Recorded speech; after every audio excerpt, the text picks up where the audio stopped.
It's Monday, June 9th, 2025. A new fiery but mostly peaceful protest just dropped. Abrego Garcia returns to the U.S. and a seismic change in the world of college athletics. Next on the AM Update. Governor Newsom is an embarrassment for the state. He supports sanctuary cities. I've been so busy working on China, working on Russia, working on Iran, working on so many. I'm not thinking about Elon. And the conservatives that have historically used the debt limit to sound the alarm have been pushing for the very reforms that are in this bill. A grand jury in the Middle District of Tennessee returned a sealed indictment charging Abrego Garcia with alien smuggling. Just for the record, as a candidate, you're for illegal aliens getting Medicaid. I think everyone in the world deserves That's a yes. healthcare. The first members of the National Guard arrived in Los Angeles early Sunday morning, hours after violent riots erupted over federal immigration enforcement actions. The move follows President Trump's order to deploy 2,000 troops to the city. Footage first obtained by ABC 7 Los Angeles showed Guard vehicles stopping in front of the Hall of Justice near City Hall downtown. Additional video showed troops driving through Paramount, a suburb that also saw property damage and fires during Saturday's unrest. Secretary of Defense Pete Hegseth announced the National Guard mobilization on X, calling for immediate support of federal agents responding to rioters. Hegseth also added that if necessary, active duty Marines stationed at nearby Camp Pendleton would be ready to go if they were needed. Riots first broke out on Friday after reported ICE raids in the Los Angeles area. Clashes between federal immigration officers and demonstrators intensified Saturday, leading to fires, broken windows, and injuries. The White House said Saturday the deployment was intended to, quote, address the lawlessness that has been allowed to fester in California. Trump criticized California Governor Gavin Newsom and Los Angeles Mayor Karen Bass, accusing them of being unable to handle the tasks of restoring order. These latest rounds of protests saw multiple fires, riotous activity, fires, just all sorts of chaos unfolded. And unfurled were a number of flags of countries I didn't even recognize. A number of Mexican flags stood out the most. The riots also brought us the newest fiery but mostly peaceful protest. Here's local news ABC 7. Demonstrations had been going on right outside the Federal Detention Center. Most of those demonstrators were very peaceful. They were chanting, they were shouting.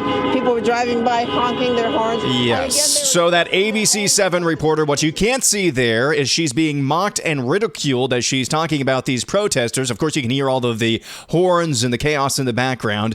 She was being flipped off and mocked by protesters right behind her as she was saying this protest was indeed peaceful. Just ungodly sights coming out of Los Angeles over the weekend. Here's Border Czar Tom Homan with NBC News. I'd love to get your response to Governor Newsom saying, essentially, that your actions here are provocative, and the quote that he used was sowing chaos. Governor Newsom is an embarrassment for the state. He's the one that's feeding this mantra. He supports sanctuary cities. He supports sanctuary laws. If he cared about public safety in the state of California, he would not have a sanctuary for criminals, where criminals get released to the streets of this state every day because of his policy. It's Border Czar Tom Homan putting the smackdown on California Governor Gavin Newsom and Karen Bass, Mayor of Los Angeles. This is going to be a story I think that's going to fester into this week. In other news on the topic of Elon, President Trump addressed the situation on several occasions over the weekend. And a good way to save money would be to cancel some of Musk's contracts. How seriously are you considering that? We'll take a look at everything. I look at everything. He's got a lot of money. He gets a lot of subsidy. So we'll take a look at that. Only if it's fair. Only if it's fair for him and for the country, I would certainly think about it, yeah, but it has to be fair. That's President Trump addressing the situation where he threatened to pull contracts for Elon Musk's various companies, government contracts. He also discussed if he had any concerns about potential drug use by Elon. He said, quote, I don't want to comment on that. I read an article in the New York Times, and frankly, it sounded very unfair to me. Trump also says he doesn't take anything back positively and negatively that he said about Elon Musk, and says that his work at Doge helped him a lot, and he wishes him well with Tesla. So it sounds like that relationship between President Trump and Elon Musk may be permanently fractured, not coming together anytime soon. Musk did delete some tweets over the weekend, some posts over the weekend, in which he accused President Trump of being on the Epstein list. Of course, what led to this blow up late last week was the big, beautiful bill, which Musk really apparently hates. Here's Office of Management and Budget Director Russ Vought on why this bill might actually help with the deficit and future debt limit increases. Any plan ever in history to deal with the debt limit extension going back 20, 30 years, even the ones that have been supported by conservatives, have always attached meaningful reforms, which this bill does. This bill includes $1.7 trillion in mandatory savings to the debt limit extension, which is absolutely paramount to get done in July. We are at the end of the extraordinary measures that the Treasury Department can do, and the conservatives that have historically used the debt limit to sound the alarm have been pushing for the very reforms that are in this bill. So we believe that it's important to do it with Republican votes, to not have to deal with the Senate filibuster, and we want to get it taken care of so that Chuck Schumer doesn't have this hanging over the administration and the administration's agenda for the next several years. That's OMB Director Russ Vought on why he believes it is important now to discuss the debt limit in this bill, in the reconciliation bill, so that you don't have Chuck Schumer actually holding that hostage over the Trump administration moving forward. Of course, in a reconciliation bill, as we have learned, you only need 51 votes instead of 60 for other types of bills. Well, it's been more than 2 months after he was deported from the U.S. to a prison in El Salvador, and Kilmar Abrego Garcia is being brought back to the U.S. to face criminal charges. The 29-year-old is accused by the federal government of being a criminal gang member, but Democrats, of course, have demanded his return to the U.S. on the basis that he wasn't given the opportunity to defend himself against accusations in court.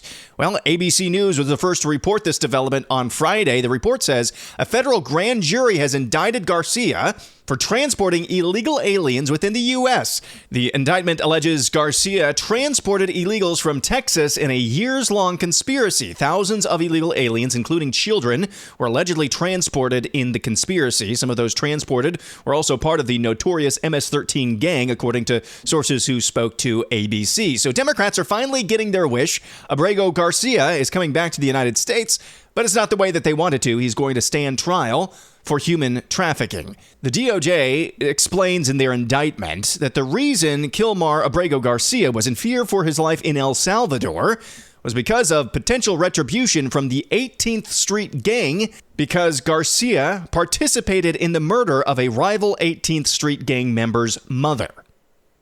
Man, these Maryland men are out of control. So it wasn't that he was being persecuted in El Salvador. It was that he was actually doing persecution in El Salvador of other gangs and was in fear for his life because of reprisal. So that kind of, again, flies in the face of everything this guy has been portrayed as. Here's Attorney General Pam Bondi. We're grateful to President Bukele for agreeing to return him to our country to face these very serious charges. This is what American justice looks like. Upon completion of his sentence, we anticipate he will be returned to his home country of El Salvador. The grand jury found that over the past 9 years, Abrego Garcia has played a significant role in an alien smuggling ring. They found this was his full-time job, not a contractor. So, yes, not a Maryland man, as the media and Democrats, sorry for the redundancy, have told us. Quickly before the break, 3 of U.S. President Donald Trump's top aides are meeting with their Chinese counterparts in London today for talks aimed at resolving a trade dispute between the world's 2 largest economies that's kept global markets on edge. U.S. Treasury Secretary Scott Bessent, Commerce Secretary Howard Lutnick, and Trade Representative Jamieson Greer will represent the United States in the talks. Trump announced that in a Truth Social post late last week. I lied. There's actually one more story before the break. Let's go to a Scott Jennings classic here on CNN, where he's talking to this Illinois congressional candidate about whether she believes that health care should be for everyone, including those who are in the country illegally. Everyone deserves health care. Even illegals? Every single person in the world deserves Just for the record, care. as a candidate, you're for illegal aliens getting Medicaid. I think everyone in the world deserves That's a health yes. care. That's a yes. I'm such a Democratic. Don't get it twisted. What this Illinois congressional candidate is actually advocating there is slavery, like just slavery. Her name is Kat Abugazala, I believe is how you pronounce her last name. And she says what she's saying there is that everyone deserves health care, that you as an individual have a right to force doctors to care for you. This is not talking about the Hippocratic Oath here. You have a right to another person's abilities, services, skills. We call that slavery. And that is totally antithetical to the American way. Well, when we come back, Kash Patel, FBI Director, was on Joe Rogan. He said he had a very harrowing experience recently. Also, an unfortunate blast from the Pablo Escobar past in Colombia, and a seismic shift in the world of collegiate athletics. That's coming up next.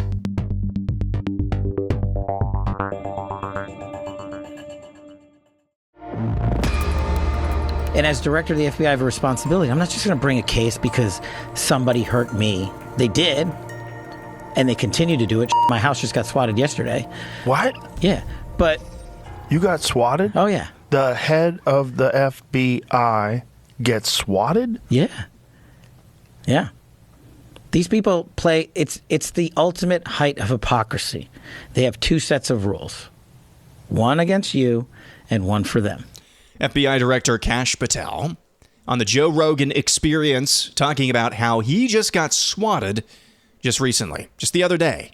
Now, what is swatting? It's when somebody using a phony, most of the time, a phony phone number that's virtually untraceable, figures out your address and calls in a phony, fictitious threat to local law enforcement.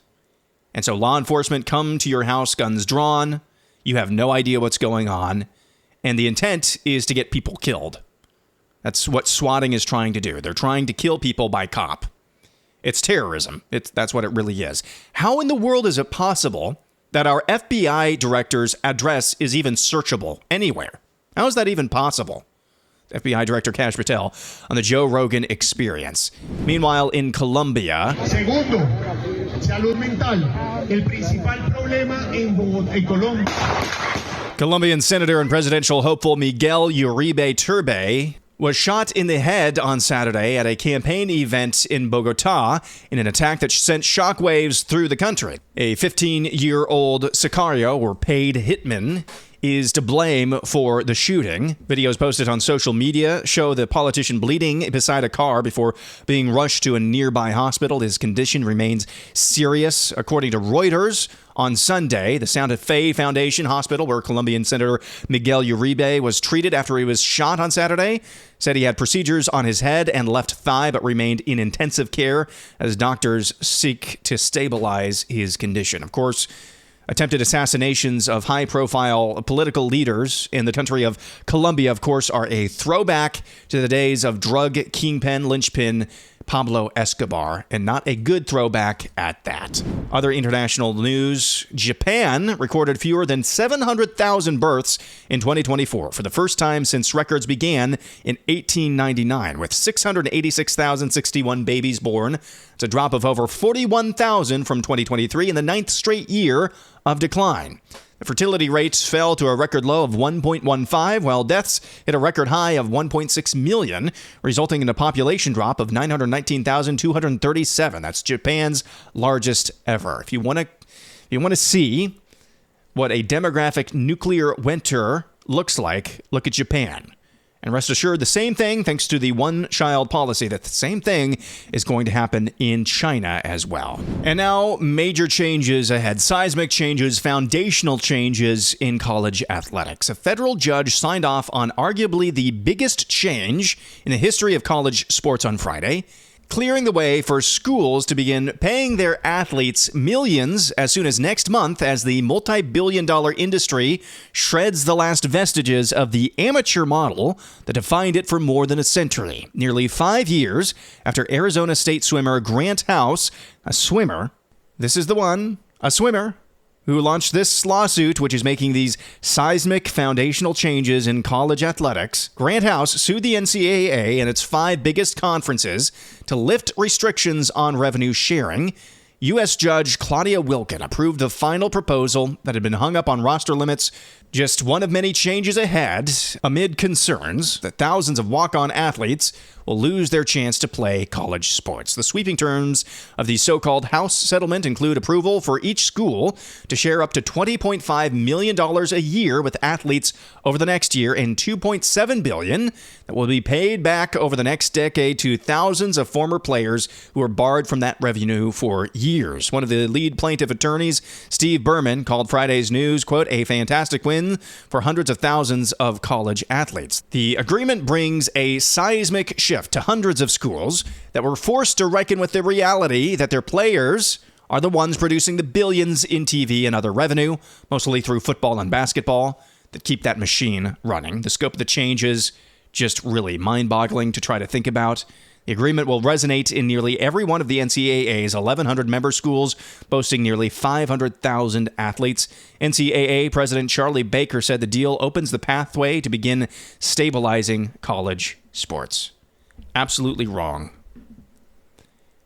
I hope I am wrong about this, but anyone telling you that this House settlement will in any way, shape, or form bring about parity, bring about stability, bring about normalization of college athletics is wrong.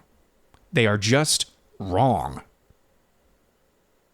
The reason why we got here in the first place, going back to the NCAA, and not allowing these athletes to actually capitalize on their name, image, and likeness for decades, they were not acting like the grown-ups in the room. The NCAA was making too much money off of these athletes, and they didn't want to risk that.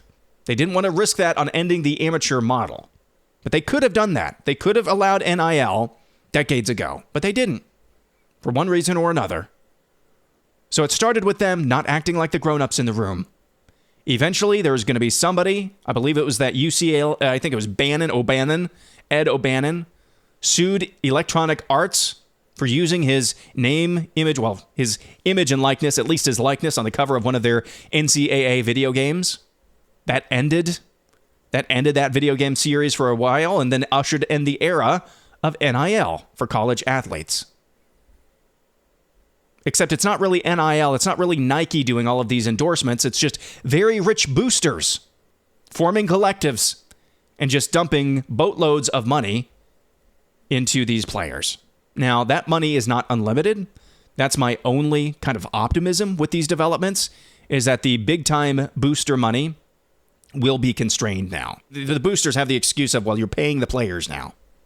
But anybody saying that this is going to cause stability, no. We got here because there were absolutely no adults in the room, at least in the decision-making rooms, for decades. Has that changed? I don't think so. Now, I do not talk about sports hardly at all on the AM update, but this is a massive news story, and I think you need to be informed. But we didn't get here through shrewd decision-making, through foresight, or anything like that. So anybody telling you that this is a bucking of that trend is just wrong. We got here because too many people decided that it was money that was the priority and not the development of mind, body, soul, which was the point of college athletics, just like it was supposed to be the point of college in general. But no, there's just too much money, and that has been the driving impulse of college athletics for decades now. It's not going to get any better anytime soon. And now here's this. Back on Thursday, during Elon Musk's crash out versus President Trump and the White House, it just so happened that Vice President J.D. Vance was doing an interview with comedian Theo Von on his podcast, and Theo Von broke the news to him in real time that Musk had accused Trump of being on the Epstein list.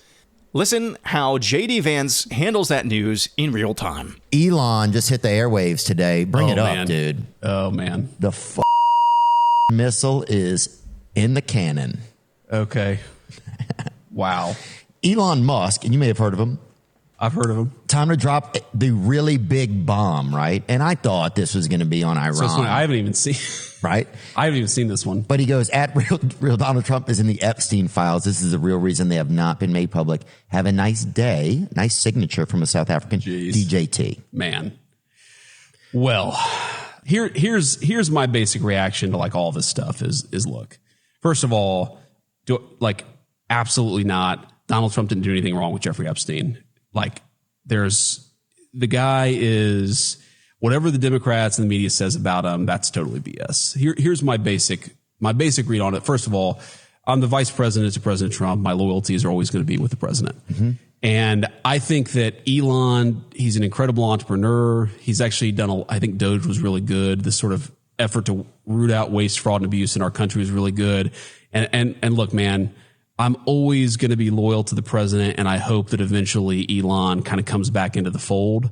Maybe that's not possible now because he's gone so nuclear. Well, his feelings but I hope it is, man. Like his feelings are hurt. Why, though? Do you know why? Yeah, I mean, so look, I think number one, Elon's new to politics, right? So his businesses are being attacked nonstop. They're literally like firebombing some of his cars. And by the way, we're looking into a lot of this stuff. I mean, some of that stuff we're looking into is an act of terrorism at the Department of Justice, because I think it is an act of terrorism. So I think part of it is this guy got into politics and has suffered a lot for it. But I mean, and I get the frustration there, and I get the frustration that, I mean, look, Congress, you got the spending bill.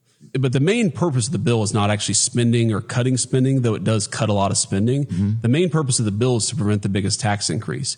But I understand, like, it's a good bill. It's not a perfect bill. Like, the process in D.C., if you're a business leader, you probably get frustrated with that process because it's more, bureaucratic. It's more slow moving. Yeah. So I think there's just some frustrations there. But I really, man, I think it's a huge mistake for him to go after the president like that. And I think that if he and the president are in some blood feud, most importantly, it's going to be bad for the country. But I don't think it's going to be good for Elon either. So regardless of what you think of the content of J.D. Vance's reaction in real time to the crash out of one Elon Musk accusing President Trump of being on the Epstein list, you have to admit most politicians would be pooping bricks if they were in the middle of an interview with a comedian and it just was revealed to them that one of your closest allies just turned on your boss. They would be crapping their pants. And J.D. Vance handled that, I thought, exceptionally well and very deftly. Good for him. When we come back, I'm taking my stab at describing 4 very different posts in one all-encompassing word. It's coming up next.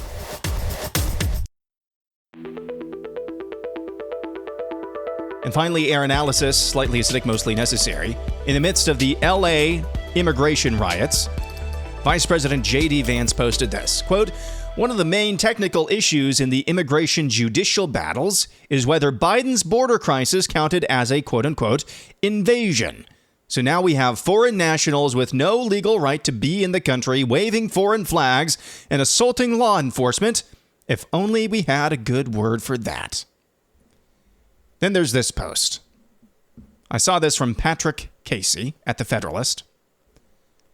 40% of Los Angeles' residents were born in a foreign country. This is, I believe, from the Census Bureau. Approximately 59.4% of Los Angeles' residents. This is the second largest city in the country. Approximately 59.4% of Los Angeles' residents were born in the United States. 0.9% Puerto Rico, Guam, or other U.S. territories, or born abroad to American parents. Around 39.7% of the population was foreign-born, with the majority, 64.5%, being born in Latin America. This is not San Antonio we're talking about. This is not some town in southern, along the border, although it is closer to the Mexican border. This is Los Angeles we're talking about, the second largest city in the United States. And 2 out of every 5 residents that you run into were not born in the United States. Next, Gavin Newsom, responding to Defense Secretary Pete Hegseth saying he's willing to deploy Marines if needed to quell the violence on the streets of Los Angeles. Here's Gavin Newsom, California governor. Quote, "The Secretary of Defense is now threatening to deploy active duty Marines on American soil against its own citizens. This is deranged behavior."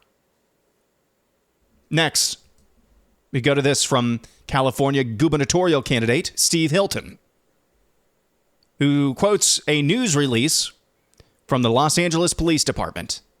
Steve Hilton says, quote, "This is not a parody. This is from the actual police force in L.A. No wonder California is such a mess with people like this in charge. Our brave police officers deserve better. What's that phrase, lions led by donkeys? What's the press release that Steve Hilton is talking about? The Los Angeles Police Department, as cars were being burned, as rocks were being thrown at ICE vehicles, as chaos ensued, foreign flags being waved in the streets as chaos reigned. Here's what the Los Angeles Police Department had to say. Today, demonstrations across the city of Los Angeles remained peaceful. So from J.D. Vance to the factoid about 40% of Los Angeles' residents being foreign-born, to Gavin Newsom calling it deranged behavior to use the military to quell the violence, to uphold the God-given rights of Los Angeles and its citizens, to the Los Angeles Police Department in the midst of all of this, saying these demonstrations were peaceful. What's one word that synthesizes all four of those posts? It is polarized. We don't live in the same country as a lot of these people in the latter half of that 4-post montage that I just read for you. They live in a completely different world, a completely different culture. And there is no synthesizing that with what the Trump administration is trying to do. God bless them. There is a dangerous, insidious ideology behind all of this. And it is fundamentally, foundationally opposed to the ideals that America is supposed to be about. We are only going to get to a place of depolarization when that ideology is excised, removed, and obliterated. Anybody who even jokes about believing in open borders, the great replacement, anybody who even engages in tangential discussions about that is laughed from polite society. How can you share a country with a governor of a state that's being ripped apart by violence from foreign-born criminals, waving the flags of countries that are not the United States, and says it's deranged behavior to get that under control? That's the governor of that state. And that city's own police department said that those fiery protests were peaceful. How do you share a country with that? Answer, you can't. Whatever's driving that has to be defeated. Happy Monday. Back at it again tomorrow. I'm Aaron McIntire, and this is the AM Update.